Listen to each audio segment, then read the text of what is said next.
दीजिए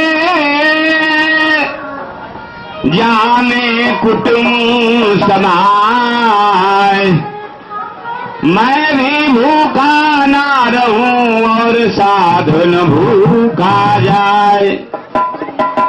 लेकिन ये बात पहले के साधु को हट रहे, आज के साधु को हट लो। साईं इतना दीजिए 7 पूत तक खाए, हमारा संतोष नाम के चीज नहीं के, जो आवे संतोष धन सब धन धूल समान, ये बात अब नहीं थे।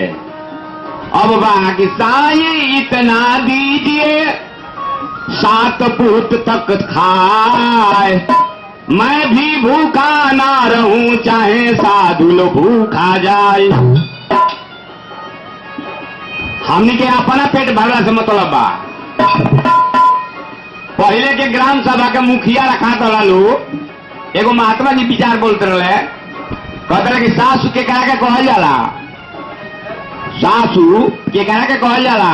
एगो वही जी उठ के कहली कि हम बताओ तनी, कहली कि कहां तनी बताओ तो बताओ, सास के करा के कहल जाला।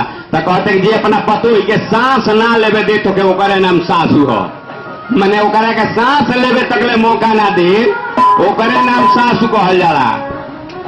तो कहते रहे कि पतोही के करा के कहल जाई बहू, बहुओं के तनी बता दे बुचलू। तो कहते कि हाँ बहुओं के बता दे। तो कहते कि सासू के बात जौन हु बहू मान जाई ओकरे नाम बहू हो। तो सासू तो हमने के सांस लेवे देते नहीं, तो का हमने के गायब जका बजाई जैसा सवेदी प्यार से कहिए दरंग का जी।